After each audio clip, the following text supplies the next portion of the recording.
చెప్పలేదు. మీరు దీనికి 60% మీరు ఒక కేంద్రం విషయం వేస్తుంది. గమనించాలి, మీరు మర్చిపోయారు.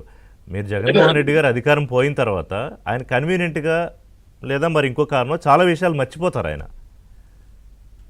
నేనైతే ఆయన చాలా ఏమీ సందర్భాల్లో మర్చిపోరండి. గమనించాను. ఇది జరిగిందా ఆంధ్రప్రదేశ్లో నేను ఉన్నప్పుడు అనేలాగా మాట్లాడతాడు ఆయన. అయితే రవికిరణ్ గారు జరగలేదు, ఏదో ఏది జరిగిపోయినట్టు రవికిరణ్ గారు ఆ, డబ్బులన్నీ మొత్తం ఆయన అన్ని కావాలని కేంద్రమే ఇచ్చిందండి. పైనుంచి కింద వరకు జగన్మోహన్ రెడ్డి ఒక్క వాళ్ళ పైసా కూడా నాయకులు తన చేసే బడ్జెట్ నుంచి ఇవ్వలేదు. అదే యా రవికిరణ్ గారు. కావాలని పైనుంచి కింద వరకు వాళ్ళ నాయకులు చేసి దుష్ప్రచారం అండి. ఏదో వాళ్ళే చేసినట్టు, ఎవరు చేయనట్టుగా, ఎవరు వేసుకోమన్నారు జగన్మోహన్ వాళ్ళ పై మన పేరు నాని గారు ప్రెస్ మీట్ పెట్టుకుంటామంటే జగన్మోహన్ రెడ్డి గారి ఫోటో పాస్బుక్ లో పెట్టుకుంటాము. గాంధీ బొమ్మలు ఇచ్చోండి. ఈ విధంగా ఎవరిని చేస్తారు చెప్పండి. మనం ఎవరన్నా బుర్ర బుద్ధి ఉన్నప్పుడు పాస్బుక్ లో జగన్మోహన్ రెడ్డి గారి ఫోటో పెట్టినారు కాబట్టి అంత ఘోరంగా ఓడిపోవటానికి కారణాలు అది ఒక one of the major reasons. తాతలో తండ్రి ఇచ్చిన ఆస్తి నేను డబ్బిచ్చి కొనుక్కున్నటువంటి ఆస్తికి నీ ఫోటో ఏంటయా, తొమ్మిది సోకొకటి అంటేనే అని ఏంటంటే భారతి రెడ్డి గారిని వారి సొంత నియోజకవర్గం పులివెందులు నిలదీశారు రైతులు. మా తండ్రి ఇచ్చిన ఆస్తి నీ ఫోటోలో ఏంటి, మీ ఆయన ఫోటో ఎందుకు పెట్టారమ్మా అని అడిగారు. ఓడిపోయిన కారణం అది వన్ ఆఫ్ ది రీజన్స్. అయినప్పటికీ ఇప్పటికి కూడా వాళ్ళు దాన్ని బండగా సమర్థించుకుంటున్నారు చూడండి. ఇది మొత్తం ఆయనే చేశారన్నట్టు దేశవ్యాప్తంగా జరిగింది. 3 లక్షల పైచీలకు గ్రామాల్లో దేశవ్యాప్తం ఇప్పుడు జరిగింది. అన్ని రాష్ట్రాల్లో ఎంఓఈ చేస్తున్నారు. అన్ని రాష్ట్రాల్లో కొన్ని రాష్ట్రాలు అయిపోయింది, కొన్ని రాష్ట్రాలు జరుగుతుంది. కేంద్ర ప్రభుత్వ పథకమైంది. దాన్ని మార్చి బొమ్మ వేసుకుంటే తప్పేంటి, రాళ్ళ మీద వేసుకుంటే తప్పేంటి అంటే ఏంటంటే నిస్సిగ్గుగా వితండవాదం. అలాగే నిన్న కూడా చూడండి, పేరు నాని ఏ గారు అలాగే అంబర్లమ్మ గారు అసలు కల్తీ ఎక్కడ జరిగింది, లడ్డూలు కల్తీ ఎక్కడ జరగలేదు. ప్రపంచం మొత్తం చూశారు కదండి. ఇప్పుడు 600 పేజీలు ఛార్జ్ షీట్ సిబిఐ ఇచ్చింది నెల్లూరులో ఏసీబీ కోర్టులో. ఆ ఛార్జ్ షీట్లు ఏం చెప్పారండి, 250 కోట్ల వరకు గోల్మాల్ స్కామ్ జరిగింది. అసలు అది నెయ్యే కాదు, 68 లక్షల నెయ్యే కాదు, పామాయిల్ కెమికల్ మిశ్రమం అని చెప్పింది సిబిఐ.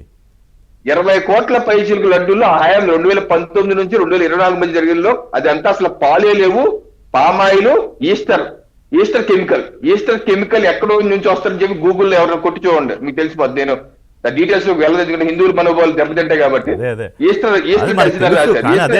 అయినా సరే నిస్సిగ్గుగా నిస్సందేహంగా మొన్న పేరు నాన్నగారు ఇదిగో అప్పుడు చంద్రబాబు నాయుడు ఇలా అంటాడా, కోట్ల మంది మనోభావాలు దెబ్బతీస్తాడా, ఆయన క్షమాపణ చెప్పాలి, ఆయన రాజీనా ఏంటది అంటే ఎలాగా ఆ కాన్ఫిడెన్స్. నాకు ఇప్పుడు ఒక ముచ్చటేస్తుంది ఏంటంటే వైసీపీ నాయకులు జగన్మోహన్ రెడ్డి దగ్గర కింద వాళ్ళ వరకు అంత కాన్ఫిడెంట్గా అబద్ధాలు చెప్తారు.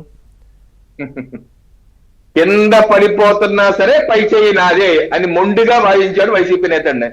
జగన్మోహన్ రెడ్డి గారి యొక్క పాండిత్యం మనం చూసాం కదా. నదీ పరివాహ ప్రాంతాల్లో ఎవరు నగరాలు కడతారా, అదే కదా మీరు చిన్న విజయవాడ నదీ పరివాహ ప్రాంతం ఉంది సార్. ఇప్పుడు అక్కడ బిల్డింగ్ అన్ని మరి ఏం చేయాలి, కూల్చేయాలా? కృష్ణా నది పరివాహ ప్రాంతంలో ఆయన రివర్ బేసిన్ లో ఒక్క బిల్డింగ్ అయినా ఉండకూడదు అన్నాడు మరి జగన్మోహన్ రెడ్డి గారు. విజయవాడ ఎక్కడ ఉంది, నెల్లూరు ఎక్కడ ఉంది, వారణాసి ఎక్కడ ఉంది, ఢిల్లీ ఎక్కడ ఉంది. ఇదేంటంటే వాళ్ళకు ఉన్నటువంటి మిడిమిడి జ్ఞానాన్నే పూర్తి జ్ఞానంగా బండగా. ఇప్పుడు ఆయనకి చాలా విషయాలు తెలియదు, దట్స్ ఓకే, తెలియకపోవడం తప్పు లేదు, నేర్చుకోవచ్చు, అడగచ్చు. ఇప్పుడు సత్యమూర్తి గారు లాంటి పెద్దలు ఉన్నారు, ఇలాంటి వాళ్ళు చెప్తారు అడిగితే. కానీ అసలు అన్నీ నాకే తెలుసు అనుకుని ఉన్నదాన్ని లేనట్టు, లేని దాన్ని ఉన్నట్టు 2 నెలలకు ఒకసారి రావడం, 3 గంటల వైవా ఎగ్జాము, వైవా అందుకే అంటే రాసేదాన్ని ఎగ్జామ్ అంటారు, వైవా చెప్పడము, వెళ్ళిపోవడం. ఏంటిది మాకు? జగన్మోహన్ రెడ్డి గారు ఒక రాజకీయంగా అవగాహన శూన్యత ఉన్నటువంటి వ్యక్తి. అంటే వేరే క్విక్ ప్రోకు ఎలా చేయాలి దానిలో మంచి పని ఉన్నట్టుంది, కానీ బేసిక్ అవగాహన ఒక రాజకీయ నాయకుడికి ఉండవలసిన బేసిక్ అవగాహన కూడా లేనట్టుగా అయితే కనపడుతుంది. మిగతా వాళ్ళు లేదా అంబటి రాంబాబు గారు, పేరు నాని గారు ఇటువంటి వాళ్ళు లేదా అంటే ఉంది. కాకపోతే యథా రాజే తదా ప్రజ. మా రాజుకి జోగి రమేష్ ఆయన పోతే ఆయనకి ఉండకపోవచ్చు, కానీ వేరే పేరు నాని ఆయన అంత పిచ్చోడేం కాదు, ఆయనకన్నీ తెలుసు. అదే రాజు ఏ రకంగా ఉన్నాడంటే మనం కూడా అదే రకంగా ఉండాలి, లేకపోతే మనం రేపు సీట్ కట్ అవుతుంది కదా, రేపు మన రేసులో ఉన్నాం కదా. అందుకనే ఆ రకమైనటువంటి బండ వ్యాఖ్యలు ఈ జోగి రమేష్ గారు జైల్లో ఉండొచ్చి జోగి రమేష్ నారా లోకేష్ గారిని ఏకవచనంతో మీ కుటుంబంతో రా, నేను నా కుటుంబంతో, ఏంటి నీ కుటుంబంతో వచ్చేది, ఏంటి మాటలు? నారా లోకేష్ గారు కుటుంబంతో రావాలా, నీ దగ్గర రావాలా? ఏం జోగి రమేష్ గారు ఏం మాట్లాడతారు?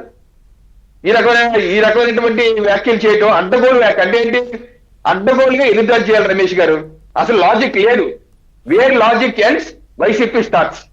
ఎక్కడ లాజిక్ ఎక్కడైతే ఎండ్ అయిపోతుందో అక్కడే వైసీపీ పార్టీ ఆలోచిస్తుంది. ఇంక వేరేదేమో నాకు ఏంటి లాజిక్ అని అడుగుతాను నేను. సిబిఐ 6 పేజీలు నివేదించి కల్తీ జరిగింది మొర్రో 65 లక్షల కిలోలు రసాయనాలు ఇచ్చారు, దానిలో అసలు పాలే లేవు, లడ్డూలు ప్రసాదాలు మిగతా విషయాలు దాంతో చేశారంటే కల్తీ ఎక్కడ జరిగింది, కల్తీయే లేదని చెప్పింది సిబిఐ అంటున్నానంటే అసలు తెలియదు కండి. ఇప్పుడు రిషి గారు, మీరు నేను కొంతమంది రాజకీయాలు ఫాలో అవుతాం కాబట్టి మనకు తెలుసుద్ది. చాలా మంది మన ఇళ్లలో మన బ్రదర్స్ కానీ మన మాతృమూర్తులు కానీ రాజకీయాలు స్ట్రాంగ్ ఫాలో అవరు. వీళ్ళు చెప్పే వీడియో చూసి ఓహో నిజమేనేమో కల్తీ జరగలేదేమో అనుకున్న సందర్భాలు ఉన్నాయి.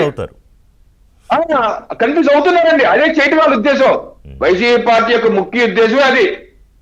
When we can't convince confuse. అంతే వీళ్ళ మీద ఈ ఇష్టం వచ్చినట్టు మాట్లాడటము, వీటి మీద చర్యలు ఎప్పటికప్పుడు ఉండాలి కదా.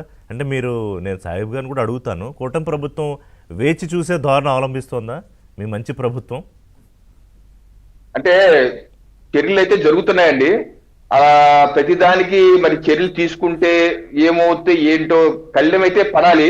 బట్ వీళ్ళకైతే దానికి కనీసం నోటీస్ ఇవ్వాలి.